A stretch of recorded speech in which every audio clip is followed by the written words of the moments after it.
నమస్తే, నా పేరు Krishna Kumar, ABP Telangana state all universities co convener. అయితే ఈరోజు పాలమూరు యూనివర్సిటీ బంద్ చేయడానికి ముఖ్య ఉద్దేశం ఏమిటంటే యూనివర్సిటీలో ఉన్నటువంటి విద్యార్థులకు నాణ్యమైన భోజనం, అదేవిధంగా నాణ్యమైనటువంటి వాటర్ ఫెసిలిటీస్, అదేవిధంగా యూనివర్సిటీలో చూసుకున్నట్లయితే బాత్రూమ్లు ఉంటే బాత్రూమ్లకు డోర్లు ఉండవు, డోర్లు ఉంటే అదేవిధంగా విద్యార్థులకు పడుకోవడానికి దాదాపు అంటే ఒక్కొక్క రూమ్లో 8 నుంచి 10 మంది విద్యార్థులను అక్కడ ఒక బందర్ తోటి ఏ విధంగా అయితే ఉంటుందో అదేవిధంగా యూనివర్సిటీలో ఉన్నటువంటి విద్యార్థులను అందరినీ కూడా ఒక్కొక్క రూమ్లో 8 నుంచి 10 మంది విద్యార్థులను అందులో బంధించి వాళ్ళకు పడుకోవడానికి కార్డ్స్ లేక కింద పడుకోవాల్సిన దుస్థితి ఈరోజు పాలమూరు యూనివర్సిటీలో ఎదుర్కొంటున్నారు విద్యార్థులు. అయితే వెనుకబడినటువంటి తరగతులకు చెందినటువంటి మారుమూల ప్రాంతాలకు చెందినటువంటి విద్యార్థులు పాలమూరు యూనివర్సిటీకి చదువుకోవడానికి వస్తే అక్కడ విద్యార్థులు ఇళ్లలో అయినా సక్రమంగా ఉండి ఇంటి భోజనం చేసుకుంటూ చదువుకుంటున్నటువంటి విద్యార్థులు యూనివర్సిటీలోకి వస్తే మంచి అన్ని రకాల సౌకర్యాలు ఉంటాయంటేటువంటి ఒక ముఖ్య ఉద్దేశం ద్వారా యూనివర్సిటీలోకి వస్తే యూనివర్సిటీలో ఉన్నటువంటి విద్యార్థులకు అధికారులు ఏ ఒక్క సమస్యను కూడా పరిష్కరించడానికి ముందుకు రావడం లేదు. అయితే నిన్నటికి నిన్న 6 గంటల పైన ధర్నా కార్యక్రమాన్ని నిర్వహిస్తే, సమస్యల పైన ధర్నా కార్యక్రమాన్ని నిర్వహిస్తే ఏ ఒక్క అధికారి కూడా వచ్చి స్పందించకపోవడం అనేటువంటిది చాలా బాధాకరమైనటువంటి విషయం. అయితే మేము ధర్నా కార్యక్రమాన్ని నిర్వహిస్తున్నట్టు సమయంలో ఫోన్ల ద్వారా వాళ్ళు మాకు హామీలు ఇస్తున్నారు తప్ప మేము 6 గంటల పాటు ధర్నా కార్యక్రమాన్ని నిర్వహిస్తే ఎక్కడ హైదరాబాద్లో ఉన్న, బెంగళూరులో ఉన్నా కూడా ఆ 6 గంటల సమయంలో వాళ్ళు ఇక్కడికి వచ్చి విద్యార్థులకు సమాధానం చెప్పాలనుకుంటే కేవలం 3 నుంచి 4 గంటల సమయంలో రావచ్చు. కానీ ఎందుకు రాలేకపోతున్నారు? వాళ్ళు ఎప్పుడు అడిగినా మేము వాళ్ళ దృష్టికి ఎప్పుడు సమస్యను తీసుకుపోయినా మీరు మా పిల్లలు అని చెప్పుకుంటున్నారు. వాళ్ళ ఇంట్లో ఉన్నటువంటి పిల్లలు కనుక ఇదే భోజనం తిని ఇదే రకమైనటువంటి సమస్యలు ఎదుర్కొంటే వాళ్ళు ఇదే విధంగా స్పందిస్తారా అని చెప్పి ఈరోజు ఏబీపీ డిమాండ్ చేస్తూ ఉంది. అయితే మేము ఈ కార్యక్రమాన్ని తీసుకుంటుంటే రేపు మాట్లాడదాం అంటారు. ఇన్ని రోజుల పాటు మీరు ఆ సెలవులు తీసుకున్నారు కదా, ఈ రోజు కూడా సెలవు అని చెప్తున్నారు కదా, రేపు కూడా సెలవు తీసుకోండి, విద్యార్థులకు అందరికీ కూడా యూనివర్సిటీ బంద్ పిలుపునిస్తున్నాము, మీరు కూడా రేపు సెలవు తీసుకోండి అని చెప్పి నిన్న సాయంత్రం ఏబీపీ బంద్ పిలుపునివ్వడం జరిగింది. అయితే యూనివర్సిటీలో ఉన్నటువంటి సమస్యలు ఏంటివైనా ఉన్నాయంటే ముఖ్యంగా విద్యార్థులకు అందరికీ కూడా నాణ్యమైన భోజనం అందించడం లేదు, అదేవిధంగా వాటర్ ఫెసిలిటీస్ లేదు, బాత్రూమ్లకు డోర్లు లేవు, డోర్లు ఉన్న బాత్రూమ్లు ఉంటే ఆ బాత్రూమ్ సక్రమంగా ఉండదు, అదేవిధంగా పడుకునేటువంటి వసతి గృహాలలో కార్డ్స్ లేకపోవడం వల్ల కింద పడుకుంటున్నారు. ఇట్లా చెప్పుకుంటూ పోతే అనేక రకమైనటువంటి సమస్యలు ఉన్నాయి. వీధి లైట్లు కూడా వెలగడం లేదు. అదేవిధంగా యూనివర్సిటీలో పందుల బెడద ఎక్కువైంది, కోతుల బెడద ఎక్కువైంది. అమ్మాయిలకు తరగతులకు వచ్చి హాస్టల్కి వెళ్ళాలంటే కోతుల యొక్క సమస్య అనేటువంటిది చాలా ఎక్కువగా ఉంది. వాళ్ళు బయట నుంచి ఏదైనా తీసుకుపోవాలన్నా కూడా హాస్టల్కి వాటి యొక్క బెడద వల్ల ఏం తీసుకెళ్ళలేకపోతున్నారు. హాస్టల్లో ఏదైనా నాణ్యమైన భోజనం అందించని రోజు కూడా బయట నుంచి తీసుకుపోయి తినాలని అనుకుంటే కూడా ఆ కోతుల నుంచి రక్షణ లేకపోవడం వల్ల విద్యార్థులు అనేక రకాలైనటువంటి ఇబ్బందులు ఎదుర్కొంటున్నారు. అదేవిధంగా ఇక్కడ ఉన్నటువంటి వార్డెన్లు కానీ కేర్ టేకర్లు కానీ సక్రమంగా స్పందించడం లేదు. విద్యార్థులకు ఇది బాలేదు అది బాలేదు అని చెప్తుంటే కూడా వాళ్ళు ఎందుకు మీరు ఇట్లా దీంట్లో ఏమవుతుంది అనేటువంటి కరెక్ట్ స్పందన లేదు.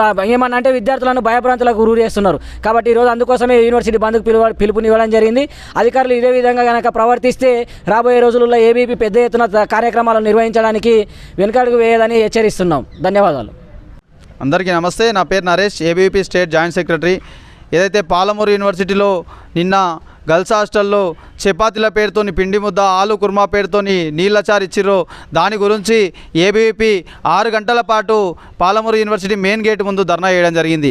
ధర్నా చేస్తుంటే ఏ అధికారి కూడా కనీసం విద్యార్థులు ఎందుకు కూర్చున్నారన్న ఆలోచనతో కూడా స్పందించని కారణంగా ఏబీవీపీ ఈ పరిస్థితుల్లో పాలమూరు యూనివర్సిటీ మారాలని ఎన్నోసార్లు వినతి పత్రాలు ఇచ్చినా ఈ అధికారులకు ఏమాత్రం స్పందన లేదు. కాబట్టి నిన్న ఏబీవీపీ ఆధ్వర్యంలో ధర్నా విరమించేటప్పుడు పాలమూరు యూనివర్సిటీ రేపు బంద్కు పిలుపునిస్తా ఉన్నాం అఖిల భారతీయ విద్యార్థి పరిషత్ ఆధ్వర్యంలో అని పిలుపునిచ్చి ధర్నా విరమించడం జరిగింది.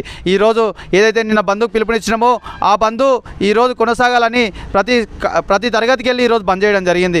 ఏదో తెలంగాణ రాష్ట్రంలో చూసుకున్నట్టయితే పాలమూరు యూనివర్సిటీకి సెంట్రల్ గవర్నమెంట్ 100 కోట్లు శాంక్షన్ చేసినప్పటికీ వెనుకబడ్డ పాలమూరు యూనివర్సిటీలో అందరికీ బాగుంటుంది, వెనుకబడ్డ విద్యార్థులకు మేలు జరుగుతున్న ఆలోచనతో మేము ఆలోచిస్తే నేడు మా పుట్టలు మార్చుతూ ఉన్నారు. కానీ ఈ అధికారులు ఏమాత్రం ఈ విద్యార్థుల కోసం ఆలోచిస్తలేరు. అయితే ఈరోజు బంద్కు పిలుపునివ్వడం ముఖ్య ఉద్దేశం ఏంటంటే అన్ని హాస్టల్లో మెరుగైన వసతులు కల్పించాలి, ఫుడ్ బాగుండాలి, నీటి సౌకర్యం, మినరల్ వాటర్ సౌకర్యం కల్పించాలని ఈరోజు బంద్కు పిలుపునివ్వడం జరిగింది. అయితే అధికారులు నిన్న స్పందించకుండా ఉన్నారో ఈరోజు స్పందనలోకి రావాలి అధికారులన్న ఆలోచనతో ఈరోజు బంద్ చేయడం జరిగింది.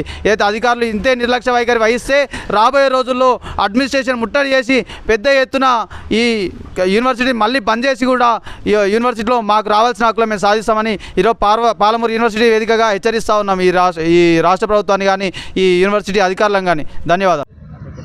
అందరికీ నమస్కారం. నా పేరు సంగీత, ఏబీవీపీ స్టేట్ ఎగ్జిక్యూటివ్ మెంబర్. మేము ఇక్కడ ఈరోజు బంద్కు పిలుపునియడానికి కారణం ఏంటంటే హాస్టల్లో ఏ సౌకర్యాలు కానీ ఏమీ ఫెసిలిటీస్ కానీ సరిగా లేవు.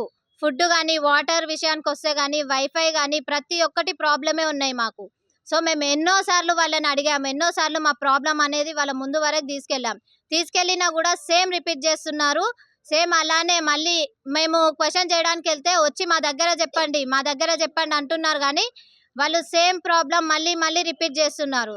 సో నిన్న కూడా మేము అదే ఫుడ్ బాగాలేదని మేము మెస్ డిపార్ట్మెంట్ వాళ్ళని వెళ్ళి అడిగితే వాళ్ళు కేర్లెస్గా సమాధానాలు చెప్తున్నారు. అది కాక వార్డెన్ మేడం వాళ్ళు కూడా అన్న వాళ్ళతో వచ్చారు కదా, మీరు వాళ్ళతో ఉంటారా మాతో ఉంటారా, పోయి వాళ్ళతో ఉండండి అన్నట్టు అట్లా దౌర్జన్యంగా మాట్లాడడమే కాకుండా చిట్కలేసి బెదిరిస్తున్నారు. చాలా విద్యార్థులు చాలా మంది హాస్టల్లో బయటకు వచ్చి మాట్లాడాలని చాలా మంది ఉండే, కానీ మేడం వాళ్ళు వచ్చి బెదిరించే వరకు వాళ్ళు లోపలికి వెళ్ళిపోయారు. మేము వచ్చి దాదాపు 7 గంటల పాటు మెయిన్ గేట్ ముందు ధర్నా చేస్తే, పొద్దున మధ్యాహ్నం తినకుండా మేము ఎండలో కూర్చొని ధర్నా చేస్తే ఏ ఒక్క పై అధికారి కూడా వచ్చి మాకు సమాధానం ఇవ్వలేదు. కాక మళ్ళా అందరూ వచ్చిన ప్రతి ఒక్కరు మమ్మల్ని కన్విన్స్ చేయడానికే చూస్తున్నారు తప్ప వాళ్ళని కన్విన్స్ చేసి రప్పిద్దాం అనేసి ఎవరికి లేరు. ప్రతి ఒక్కరు మా పిల్లలు అనడంలోనే ఉంది, కానీ మాటల్లో తీపి చూపిస్తున్నారు, కానీ వాళ్ళ చేతల్లో ఏది చూపియట్లే. గవర్నమెంట్ దాదాపు 100 crores యూనివర్సిటీకి శాంక్షన్ చేస్తే ఇప్పుడు ఆ డబ్బులు అనేటివి ఎక్కడ పోయినాయి అనేసి మేము ప్రశ్నిస్తున్నాము. స్టూడెంట్స్ అందరూ ఇట్లా ఏమంటారు, మంచిగా దీన్ని రేపు రూల్ చేసేది వాళ్ళే అనేసి